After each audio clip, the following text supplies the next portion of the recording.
for 2 hours of tape. Do you want to go over some corrections you wanted to make to our first taping about the Schmidt family? Okay, are you taping now? Yeah. Okay, my name is Richard Evil Schmidt, and it's the necessary evil. I took it up on myself to put the evil in my name for my Evel Knievel years working for the Daredevil of Evel Knievel. But this is the second interview here, and some corrections are, I dug up this file and I jotted down a lot of notes here on my family members and relatives from years ago. And I am Richard E. Schmidt the Fifth. There were 4 Richard E. Schmidts before me, and 2 of them were architects, and one of them was Richard E. Schmidt III, who had the Golden Q Billiard and Supply Corporation in East Durant, Michigan. And he started this corporation in 1954. Then he also had built Billiard Sales Corporation at 2919 Lula Lane in Sacramento, California in 1959. Richard E. Schmidt I was an architect out of Chicago, Illinois, and New York City back in the 1880s. He built the Wrigley Mansion in Chicago, Illinois, and he also helped design the Chrysler Building and several structures throughout the New York district and Chicago district in the early 1800s. Then there was A. E. Schmidt Company, manufacturers of billiard tables, who were affiliated with the R. E. Schmidt III, and they manufactured billiard tables at 112 Sydney Street in St. Louis, Missouri in 1959. And then there was A. E. Schmidt of the North Butte Mining Company and Butte, Nevada Mining Interests. A. E. Schmidt was a nephew to Leopold F. Schmidt. R. E. Schmidt the Fifth is myself. I own Miner's Lair Antique Shop here in Butte, Montana. I had it for 2 years.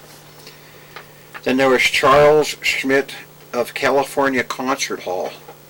He was the founder of it and built the California Concert Hall here in Butte. And he built it in 1853, and then to date, I don't know. Albert Schmidt was the proprietor and prospector of the old Elab Basin Creek, Montana mining company. He was prospector. There's a Schmidt and Lentz Plaza and Buffet Saloon at 49 West Park Street in 1917. And this was a famous spot, or familiar spot for miners. And a tragedy was he lost a lot of friends in the Granite Mountain mine fire of 1917. Which was one of the worst mining disasters in world history, and it should not have happened. Chase R. Schmidt was founder of the Butte Brewing Company in 1905. He was also president of it, and he had mine interests in the Butte District. Chase R. Schmidt was also proprietor of the Butte Board of Trade Saloon at 2 South Main Street, Butte, Montana, in 1912. Chase R. Schmidt was proprietor and owner of the Schmidt Brewery and Lavery Stables here in Butte, Montana in 1914. And a lot of the horses that were boarded at this livery stable, sad as it was, winded up for use down in the mines here in Butte for pulling the mine cars and services underground. Once the mules and the horses were taken underground, they never came to surface again. They lived the rest of their lives underground. And that's a sad story here in Butte. But it was necessary in the 1900s and even part of the 1920s for horses and mules to be used underground for service. Chase R. Schmidt and Latesh Saloon at 101 East Park Street, Butte City, Montana in 1917 was also founded by Chase R. Schmidt. Chase Schmidt and Hasley Plumbing and Heating Company in Anaconda was also founded by Chase Schmidt. Chase R. Schmidt was the president and owner of the Butte Board of Trade Saloon here in Butte, Montana in 1912. And the Schmidts were on the Butte Hill from 1859 to present. Leopold F. Schmidt, A. Sprackett and Company Bottling Works, was the original bottling works.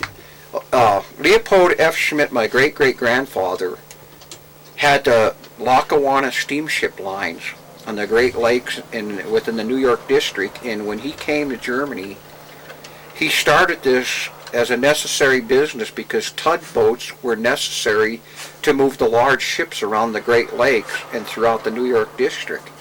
For whatever reasons, he gave this business up and he went into the brewery business, coming to Montana and building and founding the Centennial Brewery. But the A. Sprackett and Company bottling works were predecessors to the Centennial Brewing Company. Then he built the Centennial Brewing Company, which became the largest brewery within the state of Montana. When did he build the ace brackets?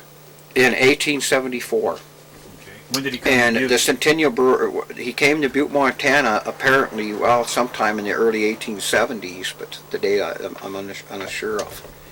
But he was also founder of the Centennial and Olympia Brewing Company, Butte City, Montana, in the 1890s.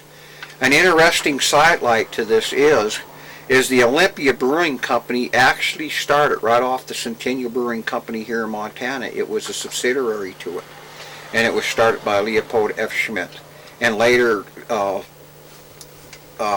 Henry Munzer. Get away from there. And Henry Munzer. And then later Henry Munzer went on in business with Leopold F. Schmidt at the Butte Brewing Corporation here in Montana. And then I go into myself here, okay, Richard E. Schmidt, I'm a Butte historian. And I also worked for Evel Knievel Enterprises, started working for Evel Knievel in 1974. And my mother's name was Isabel G. Schmidt, mother of Richard E. Schmidt, and wife of Miner. And she was born 1924 to 1986. She passed away in 1986. My father was Ernest Nick Schmidt, and he was a miner in the Butte Hill for 38 years. He came to Butte in the early 50s. And then Who was the Schmidt that came to Butte in 1859? that would have been Chase. No. 1859. Did one of the sons come? That was Charles. No, Albert. Albert Schmidt came to Butte in 1850s, and he was a prospector, and he surveyed Basin Creek. Was he one of Leopold's sons? The son or nephew, but he was the first one out here. Okay. Okay, and then I have some things here. Centennial Brewery. Okay, yeah, pictured here. Okay, just a second. Butte Brewery, 1909. Yeah. Centennial, 1909. Butte Brewery, 1960s.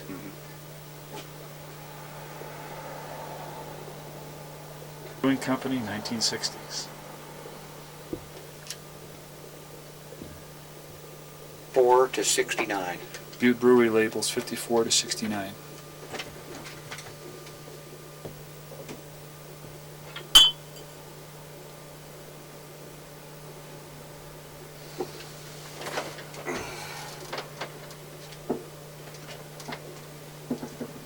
Taping? Yep. Okay. The illustration right here is from the Centennial Brewing Company. It's a letterhead that was used in 1909. Here it has a picture of the Centennial Brewing Company, which you can see was quite a large brewery, which originated on Centennial Avenue here in Butte. And then here it has the horseshoe pointed up with the CB in the center. Later years, the Olympia Brewing Company used the same horseshoe but turned it upside down and put a bridge in the center of it. Over here is an early illustration from the Butte Brewing Company, 1909.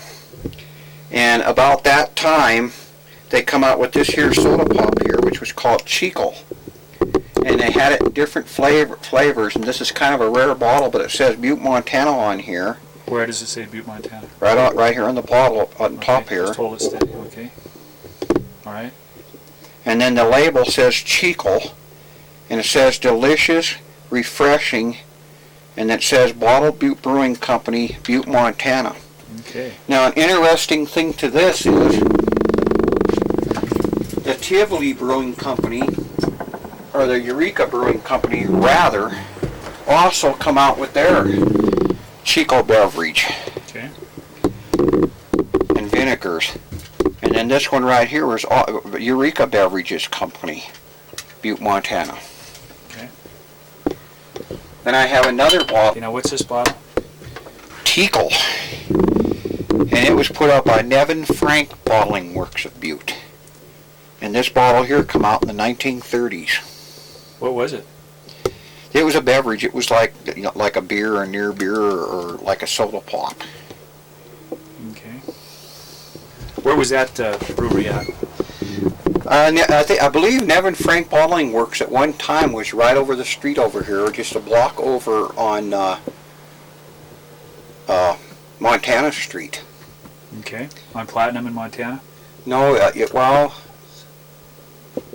yeah, kind of on the corner there at one time.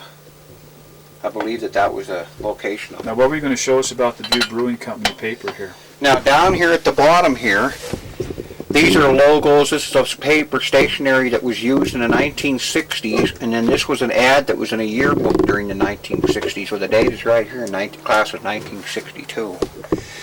But the Butte Brewing Company, from what I understand, had opened and closed its doors either 3 or 4 times over the years, but closed for good during the 60s. I think the last time that it was in operation was 68 or 69. Okay. Scarce one. This is in the earlier years of the Butte Brewing Company. And this is Butte Special Beer by the Butte Brewing Company. Just hold right there. And this bottle here is back in the 1900s. Okay. And then Butte Brewing Company also came out with Butte Eureka beer, I believe, and then they had a Wiener beer also. And then a Butte Special Quality Controlled beer. Can you rotate that in your hand? Just turn it the other way. Okay. This was Northwestern Bottling Works here in Butte. But as you can see, it's got a doggy on it with a bottle wrapped around its neck. And this here was ginger ale. With a bottle, I got to get a good picture. With a bottle around his neck? Yes, he's got a bottle wrapped around Oh, I his see. neck here. Okay. It was ginger ale and was from the Northwestern Brewery? Northwestern Bottling Works. Where was that? Here in Butte, Montana. I can't think of where the location on it was yet. Okay. And it's from Nevin Frank Bottling Works here in Butte, Montana, and it's kind of cute because it says, "Oh boy, the new pop," the new drink on the label here. Does it say new pop on there somewhere? It says the new drink. Oh, okay. Hold that right there. Okay. Can you rotate that too so I see? Rotate back. Okay, and where was the Nevin Frank? Nevin Frank Bottling Works, I believe, was uptown where Harrington's Bottling Works was.